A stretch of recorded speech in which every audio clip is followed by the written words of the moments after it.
Yo, guys, it's Kyle coming at you from Bane's Film Reviews. Today, I am sitting down with Sushma Khadepaun, who is the writer and director of Places I've Called My Own. And it is just a fantastic short film, dramatic film that recently showcased at the Indian Film Festival of Los Angeles. And also with me, I have Ritesh Mehta, who is the co-director of programming for that very same festival. Guys, thank you again for sitting down with me and talking about both the festival and the film. Thanks so much for having us.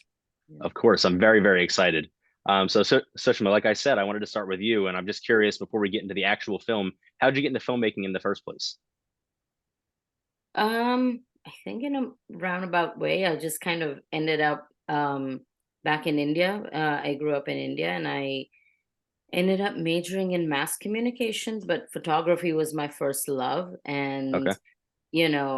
it was so new at the time, I'm dating myself here, but and I ended up with an internship with a production company in Mumbai and just absolutely fell in love with the medium. So yeah. Yeah, awesome, fantastic. And then Ritesh, so how did you get into the filmmaking, film festival world, and then how did you become a part of the Indian Film Festival? I came to LA 14 years ago for an academic program, for a PhD program at USC, where I ended up studying. I'm not a filmmaker myself. I have an academic background, but as a part of my dissertation, I was studying student filmmakers Okay. and their collaboration. So when I was on set, I always knew I was a movie lover, but that doesn't distinguish you in Los Angeles.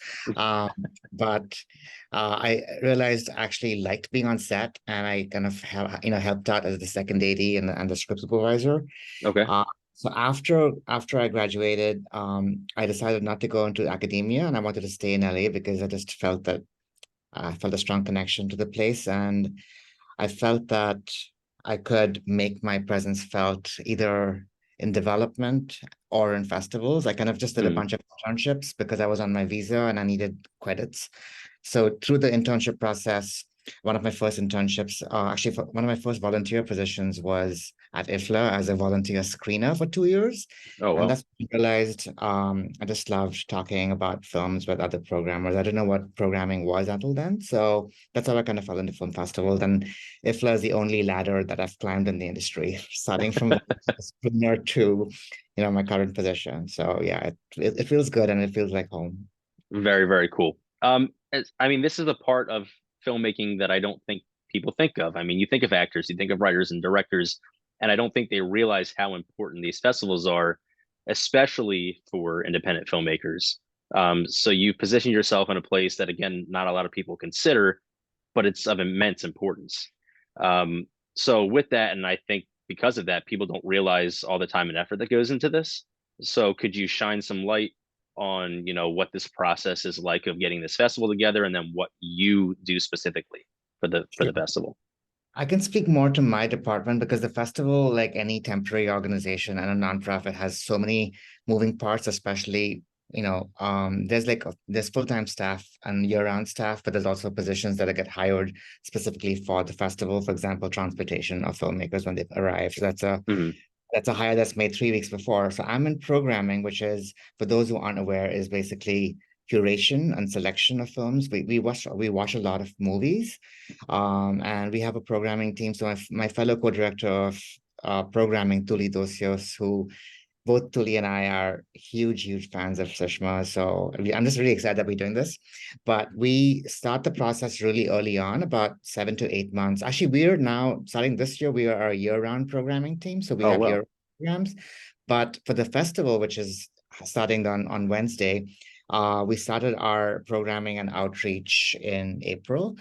We have an associate programmer in India, Namrata Joshi, who is spectacular, and she's such a well-respected and well-known journalist and cinephile, and she's also, making a foray into programming. And then we have a wonderful programming coordinator, Anna Lee, who's also a programmer at AFI Fest. And together, along with the help of a few other screeners, we just go through a bunch of submissions. Okay. Unlike other festivals, we just take a lot of time deliberating. Sometimes we will talk about a short film, like a 4-minute short film for an hour, because the opinion is so divided. Like, rarely do we agree with each other, with an important exception, which is a filmmaker on this call. But yeah, it's a process of, I think what differentiates us from other festivals is that we really just spend a lot of time in deliberations, Mhm. which just, we kind of eke out the process, eke out the films, and what ends up on the table is a highly curated lineup of films. And Yeah, it's a bunch of connections that we already have, alumni whose work that we know for a while because this festival is 21 years old. But at the same time, it's also a bunch of new exciting voices, which this year is represented most prominently in our shorts programs. very, very cool. And I imagine that's a good thing that you guys don't always agree, or you probably get a lot of the same films over and over again. So that's good. And I think that's very Well, important that you but guys talk. sometimes it's a little pain. Like, we kind of unintentionally inflict a good kind of pain on each other because we're kind of arguing and declining each other often. Uh, So ultimately, it's good for the lineup. And I think I can say that from our entire team, I've learned so much. very, very cool. Thank you. And then Sushma, so how did you become a part of this festival? I mean, why did this festival speak to you? And then what was the process like of being chosen? Well, I will go back to actually 2016, I think. I submitted my first year MFA film, Foreign, to the festival, and it was rejected. Okay. But I got a wonderful note from Tuli. When somebody emails you from a festival and it was not just copy pasted, but Hmm. it was actually somebody who not only watched the film but cared deeply about the film and the voice, and kind of saying, "Hey, it didn't fit this year's program, but we'd love to keep receiving films and seeing your future work." And I was so moved. I was like first year MFA, at the time, and I was like, oh wow, like here's a very well respected festival and they take the time to actually email you personally. So I was very moved by that. And my film Anita was part of the program 2 years ago. Correct, Yeah, 2021. 2021. Okay. Yeah, sorry, it's the pandemic. But yeah, because of the pandemic, it was all online, Hmm. and even then it was such a great experience. And so I'm very happy to be back there and premiering at the festival. Very, very cool. That has to be a good feeling. I guess it's an important thing also that they didn't just reject your film and you have to just move on. They gave you something to move forward with. Um, and I'm glad that they did. I'm hoping that that somehow sparked something in you and that's why you're here now. I'm very happy for that. So I should quickly add a couple of notes. So I actually watched your film. I don't think I spoke to you about this, Sushma, but as a screener in 2016, they assigned me a film and I gave it a positive review. So I'm just putting it out there. Good to I know. look Good to forward to know. be included in the Ritesh. festival. And I also want to say that for places I've called my own, we didn't know that Sushma was making a film. Like, we always track her work. So like when we had almost done with our lineup selection at the end of August. And Sushma emailed us saying, "Hey, I have a movie and it's not played anywhere. Will you take a look at it?" The moment we got the email, Tuli and I, my fellow co-director of programming, Tuli and I, we watched the film in the next hour and invited it. We shared it with the team that day and we invited it the next day. We kind of all fell wow. in love with it immediately. So it was like the fast. I talked about spending, an hour on a 4-minute short film, but with Sushma's film, it was a no-brainer. And I from us and for me, it's one of the strongest films we have. Very, very cool. I haven't gotten to watch anything else yet. I have a couple films on my slate to watch, but if they are as good as this, then I'm very, very excited for it. I really enjoy that you started the film. I don't want to give anything away that you opened the film the way that you did, because I get very squeamish with those things. Again, I'm trying not to give too much away. It was a really good way to shock your audience and pull them into it very quickly. So I really, really enjoyed that. And then with that, so places I call my own exist in a space that I was unfamiliar with until just, the past couple years. And I'm now coming across more and more films. It's becoming a hot topic that are dealing with the LGBTQ community and dealing with parent and child relationships. And I, with films like Goldfish that I saw recently, and I saw a film called Yellow recently, they really deal with very similar things, and they deal with the culture in a very similar way. And I think that you approach this drastically different than other films, and in a way that's much more accessible than other films. Not to take anything away from those films because I love them, but you do it very differently, and I love that.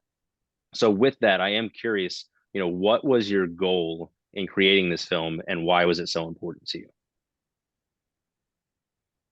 Think films are like bugs, right? Like you can't get rid of them once it's in your brain.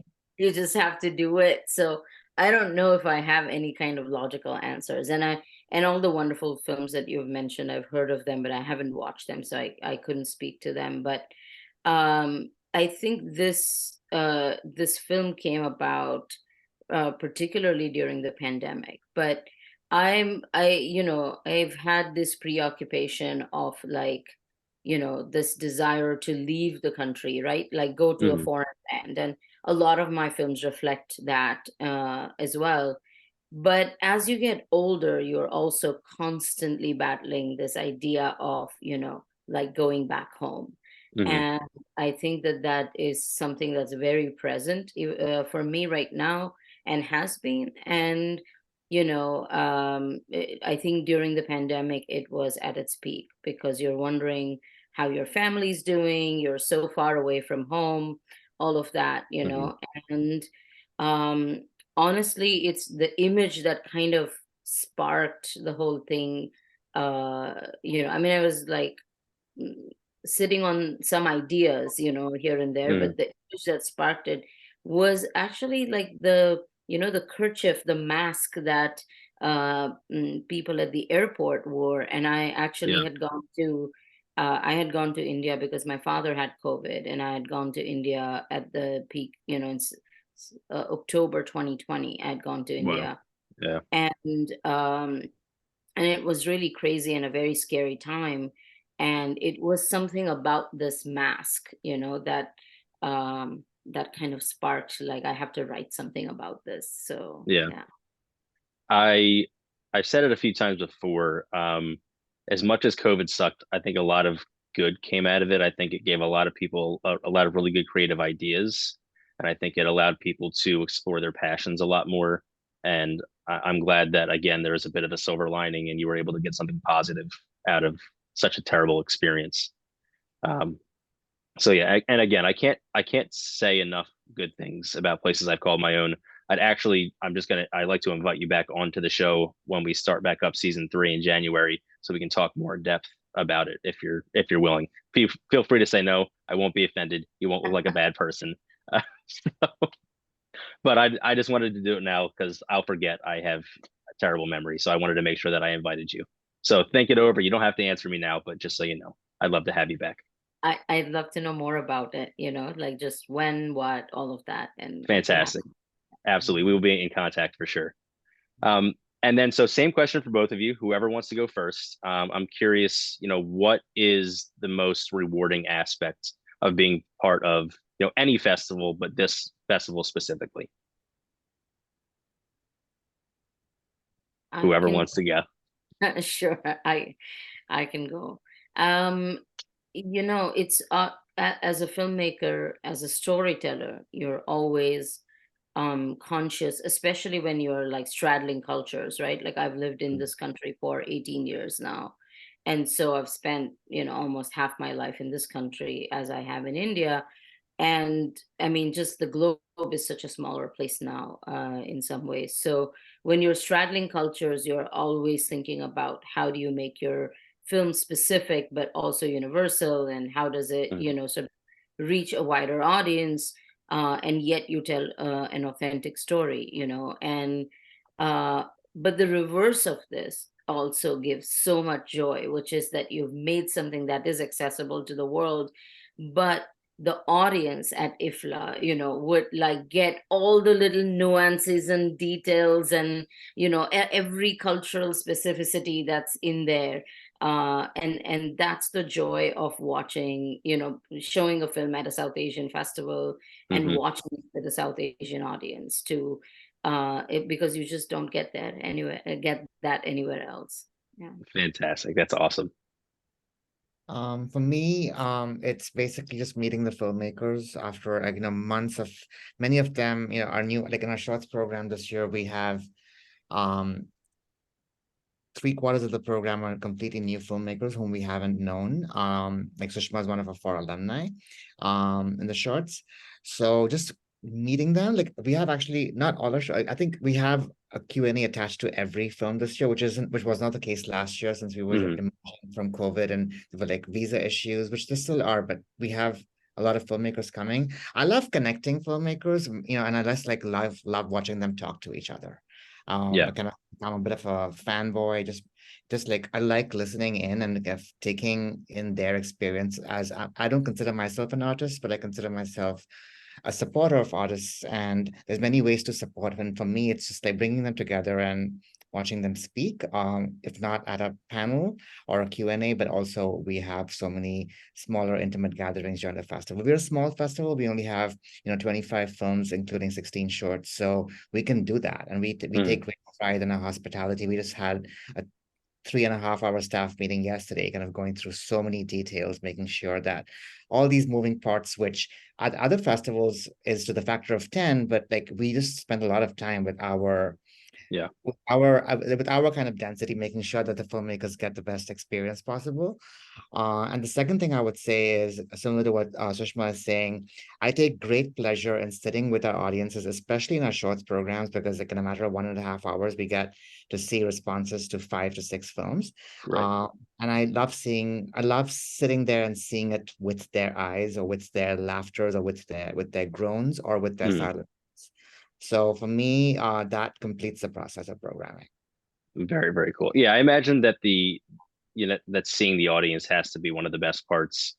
I mean, I'm part of the audience, so I know what I feel, and I can only imagine what you as a filmmaker, you as the co-director of programming, what that feels like, knowing that you did this, like you brought these people together and moved them in one way or another. So kudos to you guys for being able to do that, and I'm glad that you guys get to enjoy that, because I know that I enjoy my side, so it has to be very exciting on the other end of things as well.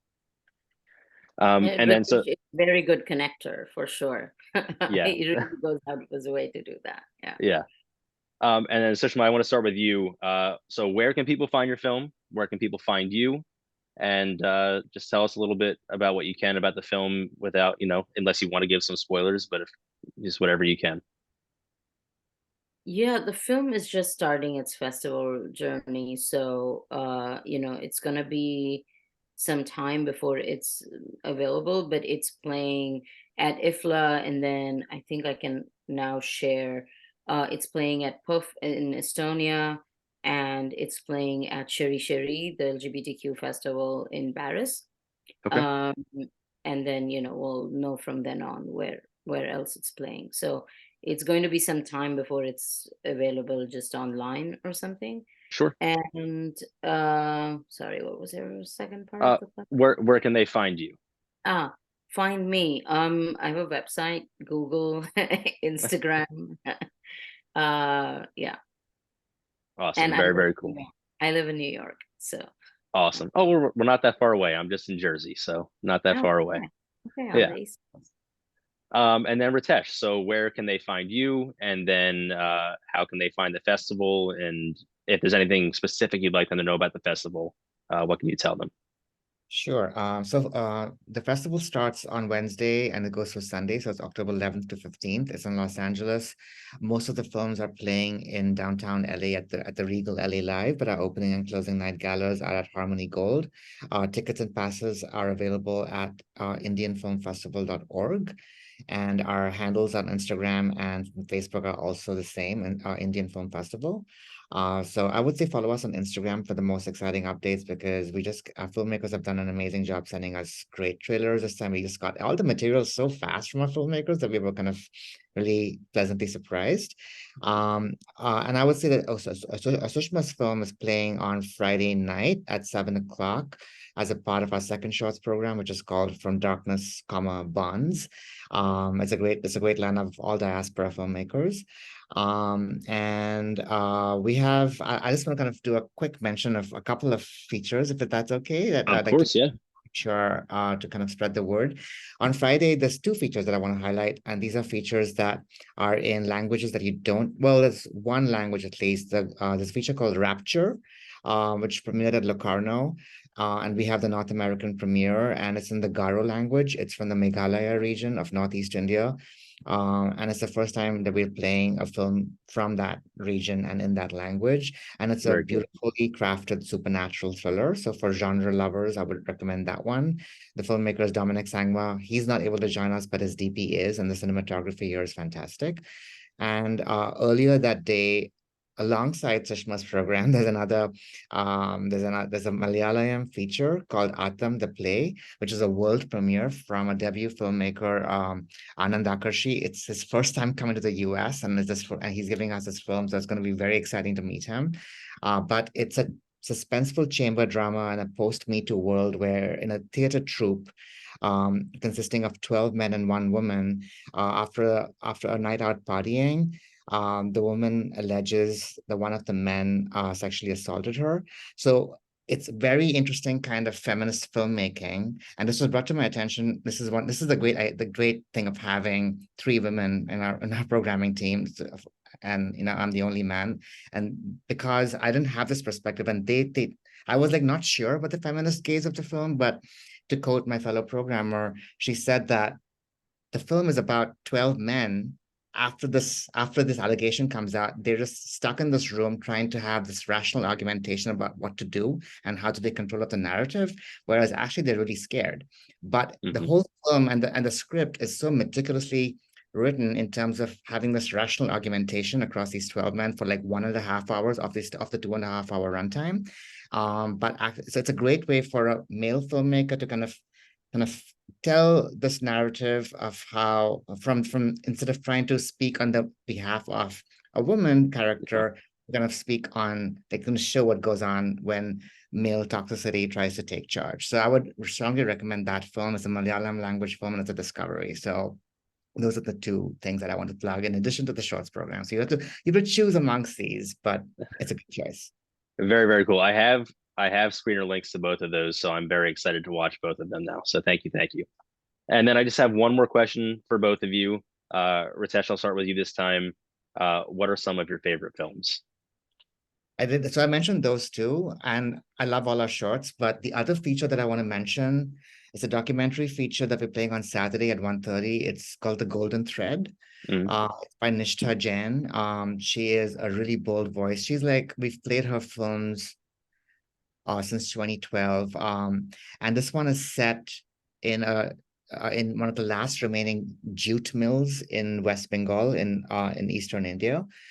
And she has had amazing access to this to the factory floor where jute is still processed. Jute used to be the largest industry. Like India used to be the largest jute maker in the world, but now because of mechanization and the demographic change and neoliberalism, it's really shrunk. Not only has she gotten amazing access, but this film is like being dropped into the most delicate fabrics of filmmaking. The cinematography and especially the sound design by Neeraj Gera is superb. And the film was made for Dolby Atmos. We don't have that projection. Unfortunately, at Regal LA, we have everything else. They don't have Dolby Atmos. They have it at another Regal. But it's going to be, I'm so excited to watch this film for the I was going to say 15th time. That's a wild exaggeration. I don't know why I said that.